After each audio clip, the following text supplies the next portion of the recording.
Hey les amis, c'est moi Kidou. Moi j'aimerais bien aller me promener. Mais Roro, il dort encore. Et je suis trop petite pour partir toute seule. Qu'est-ce que je pourrais faire en attendant qu'il se réveille? Oui, oui, je pourrais chanter. Tu chantes avec moi?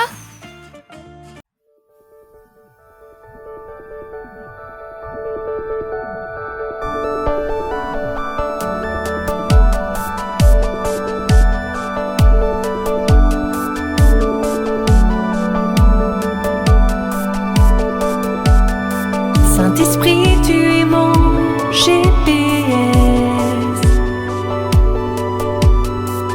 Avec toi, il n'y a pas de stress. Tu me parles avec tendresse. Donne-moi le courage de te suivre. D'écouter, de chercher ce qui te plaît. C'est toi qui m'aide à changer. Oui, tu m'aides. Je t'emmène partout. Plus jamais tout seul. Plus jamais tout seul. Oui, tu m'aides. Tu me rends meilleur. Plus jamais tout seul. Non, plus jamais seul.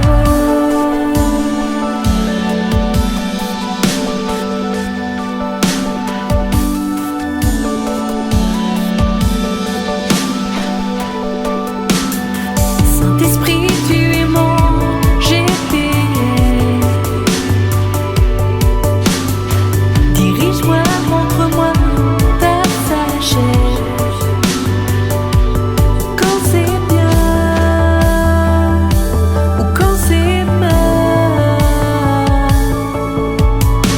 Tu es triste quand je désobéis.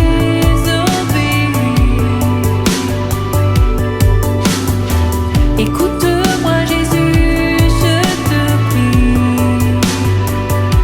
Pardonne-moi, pardonne-moi. Oui, tu m'aimes. Je t'emmène partout. Plus jamais tout seul. Plus jamais tout seul. Oui, tu m'aimes. Tu me rends meilleur. Plus jamais tout seul. Non, plus jamais seul.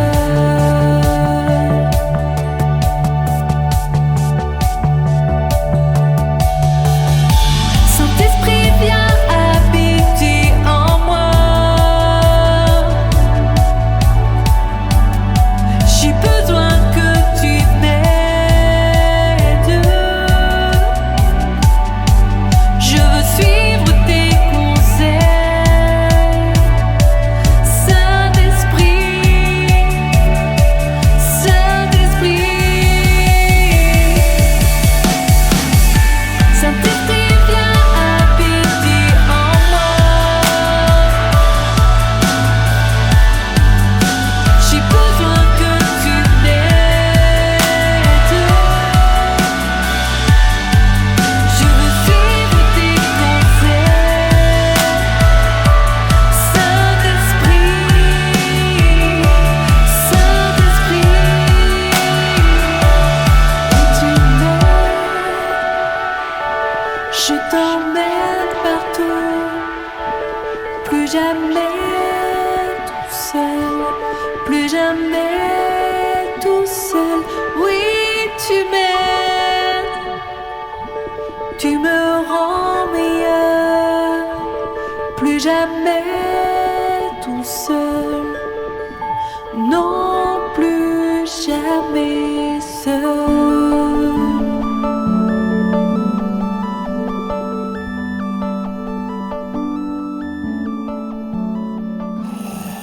Bon, Pro dort encore. Peut-être en lui faisant des guillis, il se réveillerait. Mais il ne serait peut-être pas très content. Ah tiens, je pourrais peut-être écouter les conseils d'un grand sage en dessin animé.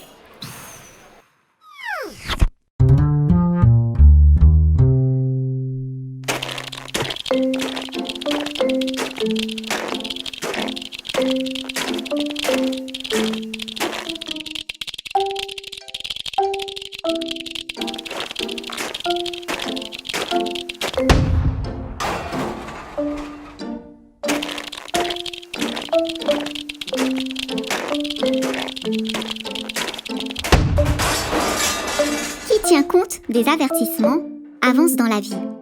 Qui rejette les réprimandes s'égare. Proverbe, chapitre 10, verset 7.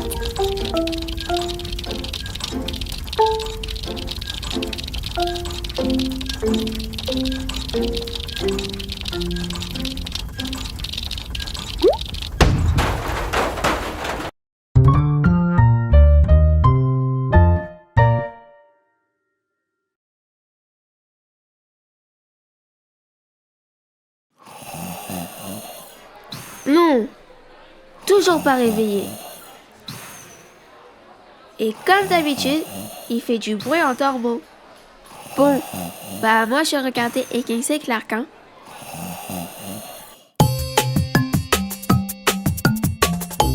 Des dessins de Dieu. Shlama Clark, Shlama les enfants, Shlama les adultes. Comment Shlama comment ça va? Bien. Shlama, Higgins, depuis quand tu parles araméen, toi? Ah bah tu vois, tu n'es plus la seule encyclopédie ambulante Clark. Et on est deux maintenant. Et je vais encore t'apprendre des choses, tu vas voir. Je demande à voir, ça c'est sûr, je veux voir. Figure-toi que j'ai un scoop aujourd'hui. Un scoop? Ça m'intéresse d'y voir pour voir. Un scoop. Figure-toi que Dieu dessine, et même qu'il dessine pour nous. Bah, alors, c'est chouette, alors. Et comment tu sais ça, Higgins? Je les ai vus. Tu veux dire les dessins de Dieu? Tu les as vus? Mais c'est pas possible. Je t'assure, ils sont splendides, exceptionnels, sensationnels. Je peux même pas te les décrire. Ce sont des dessins, voyons voir, des dessins de paix. Voilà, pas de guerre, pas de malheur, pas de tristesse. C'est juste la paix. Higgins, c'est fabuleux, Higgins, c'est exceptionnel. Je veux aussi les voir, ça m'intéresse. Clark, mesure ta sens. J'ai même pensé à amener mon instrument. Je mesure. Attends, Mais qu'est-ce que c'est que cet engin, Higgins? t'imagines bien que les dessins de Dieu sont pas toujours à notre portée. Avec notre vue, nos yeux sont minuscules. On ne peut pas les voir. Alors, Tintin, j'ai fabriqué quelque chose pour voir beaucoup plus loin. Pour avoir une longue vue. Tintin, une longue vue. Oh, Higgins, tu es un génie. Il suffit d'ajuster, tadam, avoir une bonne perspective et toc, tadam, tu vois les dessins de Dieu. Je t'en fais la promesse. Oh, Higgins, laisse-moi essayer. Pas de soucis. Vas-y, essaye. Vas-y, ajuste. Je vois rien. Je comprends pas. qu'est-ce qui m'empêche de voir les desseins de Dieu? Higgins! Enlève le casque. Parfois, on a un casque devant les yeux. Ça nous gâche la vue, la perspective. On n'y voit plus rien. Et les beaux dessins de Dieu sont flous. Tu avais raison, Higgins, c'est beaucoup plus clair. Mais, Higgins, dis, qui est-ce qui t'avait parlé des desseins de Dieu? Clark, Dieu tout simplement. Et surtout, il m'a dit que tous ces dessins, c'est tous les beaux projets qu'il a pour nous. Je connais, moi, les projets que je forme pour vous. Des projets de paix et non de malheur, pour vous donner un avenir et de l'espérance.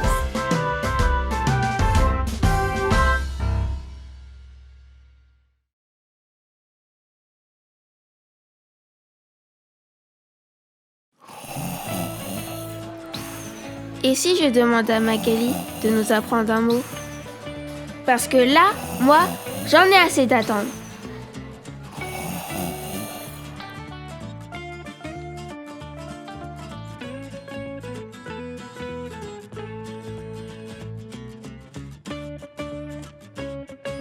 Bonjour les enfants. Vous allez bien? Je m'appelle Magali. Aujourd'hui, vous allez apprendre le signe.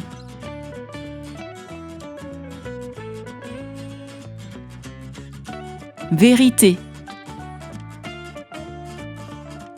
Vérité. Voilà, la leçon est finie. Au revoir.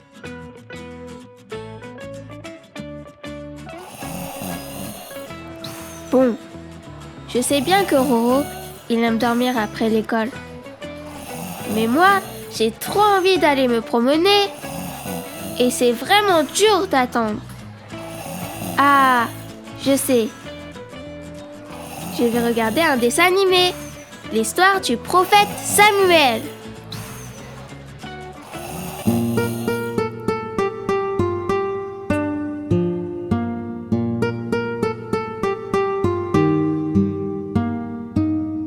Aujourd'hui, je te raconte l'histoire d'une famille ordinaire pour l'époque, parce que Monsieur Elkanah avait 2 femmes. La première, Pénina, avait des enfants. Et la deuxième, Anne, n'en avait pas. Elle était d'autant plus triste que cette Pénina se moquait tout le temps d'elle. « Ha ha ha, cette Anne, elle n'a pas d'enfants, elle n'a pas d'enfants. Moi j'en ai, ha ha ha !» Et Anne pleurait. Chaque année, toute la famille partait en voyage jusqu'à un endroit qui s'appelle Silo, là où il y avait la maison de Dieu. Et c'était la fête. On mangeait, on dansait, on chantait. On allait dans la maison de Dieu pour lui dire merci. Et cette année-là, pendant le repas, Anne, elle n'arrivait pas à manger. Rien à faire. Il n'y a rien qui passait. Et puis son mari lui disait « Mais Anne, s'il te plaît, prends un petit morceau. » Et Pénina rigolait. Elle est triste, Anne. Elle est triste, elle n'a pas d'enfant. Alors Anne s'est levée. Elle est allée dans la maison de Dieu. Elle s'est mise dans un petit coin. Elle a pleuré. Et puis elle a dit au Seigneur, écoute Seigneur, je t'en supplie, je te promets, si tu me donnes un petit garçon, eh bien, il sera pour toi, pour ton service, toute sa vie. Mais dans le coin, là, il y avait un monsieur qui était le prêtre de la maison de Dieu, qui s'appelle Monsieur Élie. Et il était en train de regarder cette femme, Anne. Elle dit, mais c'est pas possible, qu'est-ce qu'elle fabrique? Mais elle a trop bu. Mais c'est pas comme ça qu'on se comporte dans la maison de Dieu.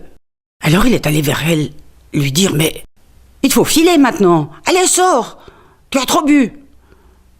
Et Anne lui dit, mais non, j'ai pas trop bu. Je pleure devant Dieu pour lui dire tout mon malheur.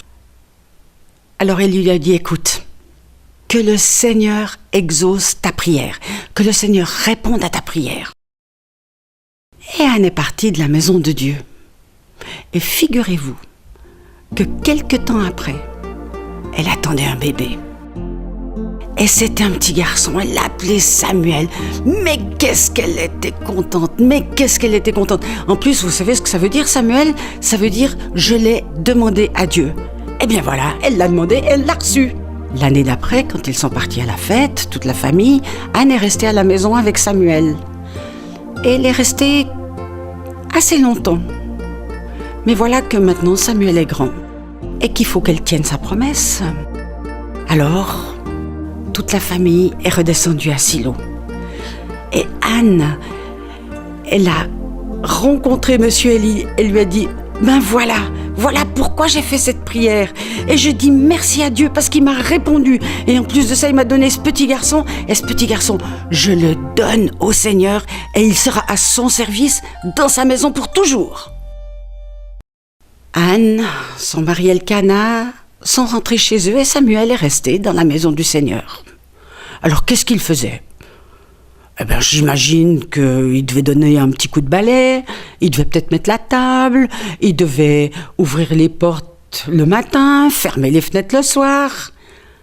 Et puis la journée, est-ce qu'il a appris à lire et à écrire parce qu'il y avait une école ? C'est possible.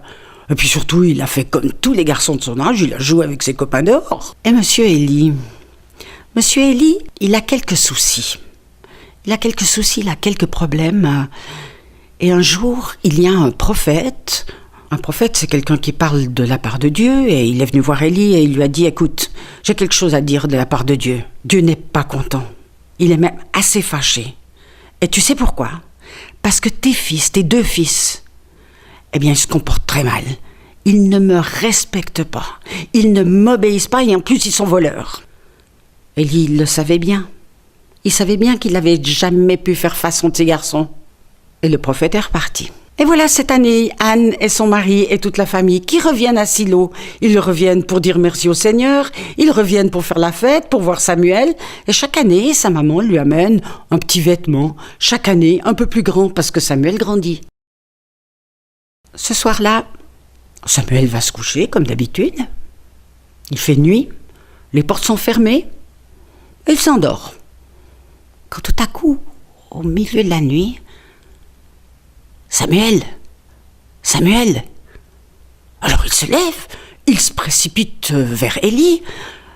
Élie, tu m'as appelé, qu'est-ce qui se passe ? C'est Élie qui se réveille, il dit, mais je t'ai pas appelé, file te recoucher, va. Une deuxième fois, Samuel. Alors Samuel se reprécipite vers Élie. Il lui dit, mais Élie, tu m'as appelé, c'est pas possible. Mais Samuel, va te coucher, je t'ai pas appelé du tout et je rêve pas tout fort en plus.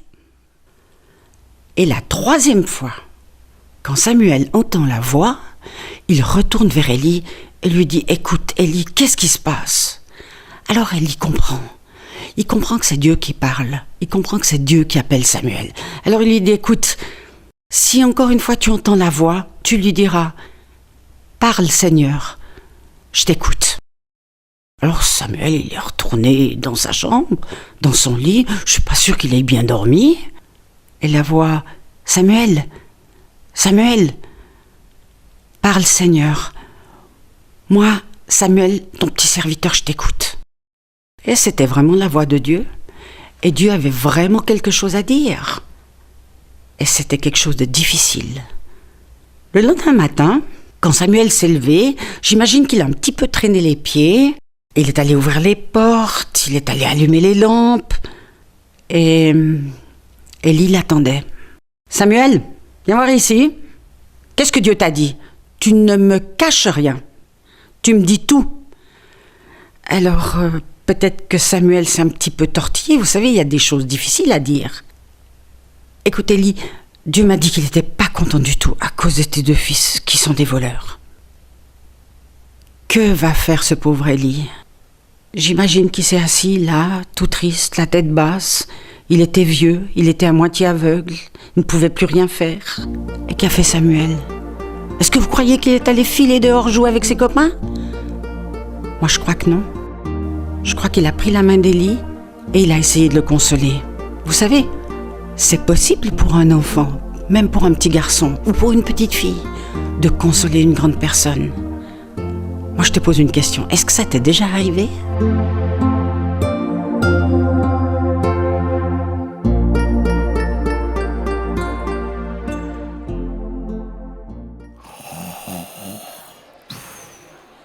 Non, rien n'y fait. J'attends. Mais Roro, il dort encore.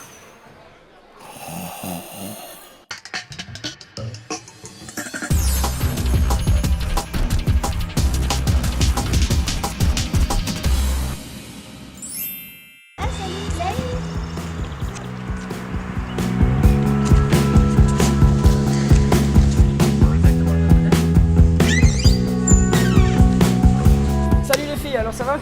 Ouais. On est prêtes pour l'échauffement? Ouais. Allez, c'est parti.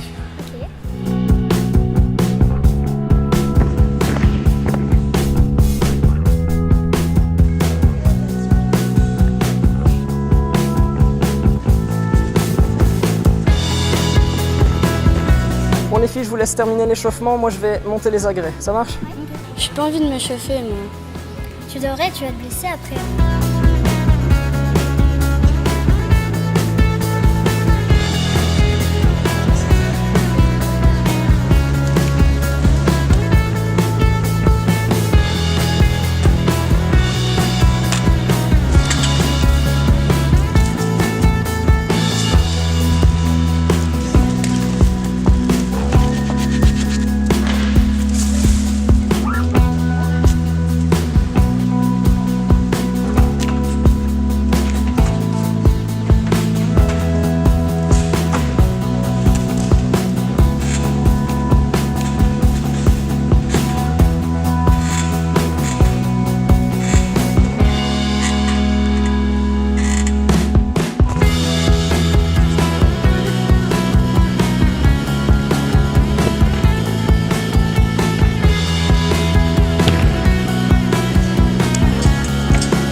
Je me suis fait mal. T'as fait comment? Je suis tombée de la poutre. Tu veux que j'appelle l'entraîneur? Ouais, ce serait bien parce que j'ai vraiment mal. Bon alors Nao, qu'est-ce qui s'est passé ici? Je me suis fait mal à ma cheville T'as fait ça comment? en tombant de la poutre. Est-ce que tu t'étais bien échauffé tout à l'heure? T'as pas suivi les consignes que je t'ai données, hein? Allez, fais voir cette fille. Bon, la séance pour toi, je pense que c'est terminé là. Allez, Fleur, elle peut t'accompagner. Tu vas te changer. Salut les gars, les filles. Alors, comme vous avez pu voir, Naomi et Fleur faire de la gymnastique, eh bien, c'est un sport qui est vraiment super. On peut faire plein de choses et c'est très chouette parce que c'est un sport d'équipe et en même temps, il y a du challenge et tout. Vous avez pu voir qu'en gym, on peut pas faire n'importe quoi pour faire une figure. Il y a des règles vraiment importantes à suivre pour pas se blesser. Et là, Naomi, elle n'a pas écouté son entraîneur. Un entraîneur est là pour donner les consignes, pour aider, pour soutenir, pour guider la personne et pour l'encourager à rester droit. Et vous savez, avec Dieu, c'est la même chose. On a un coach qui est toujours avec nous, un entraîneur qui est là, qui nous écoute, qui est là pour nous conseiller, pour nous guider dans tout ce qu'on fait, et c'est le Saint-Esprit que Dieu nous envoie. Et vous savez, c'est important d'obéir à Dieu. Écoutez le Saint-Esprit parce que lui, il a toujours raison. Parfois, nous on pense savoir mieux que Dieu. On dit mais non, t'inquiète pas, je sais ce qu'il faut faire. Comme Naomi qui disait à l'entraîneur tout à l'heure, mais c'est bon, j'ai pas envie de m'échauffer, moi je sais ce qu'il faut faire. Et elle s'est fait mal. Quand tu passes du temps avec Dieu, que tu lis la Bible, que tu pries, Dieu il te parle au travers du Saint-Esprit et il te guide dans les voies qui sont bonnes. Et les voies de Dieu, elles sont toujours bonnes pour toi. Quand tu écoutes Dieu et que tu suis ses directives, les gens autour de toi voient que tu veux obéir à Dieu et ça plaît vraiment à Dieu. Tu viens avec moi, on va apprendre le verset biblique avec les filles. Enseigne-moi à faire ta volonté, car c'est toi qui es mon Dieu. Que ton bon esprit me conduise sur le terrain de la droiture. Psaume 143, verset 10. Enseigne-moi à faire ta volonté, Enseigne-moi à faire ta volonté, car c'est toi qui es mon Dieu. car c'est toi qui es mon Dieu. Que ton bon esprit me conduise Que ton bon esprit me conduise sur le chemin de la droiture. sur le terrain de la droiture. Psaume 143, 10. Psaume 143, verset 10.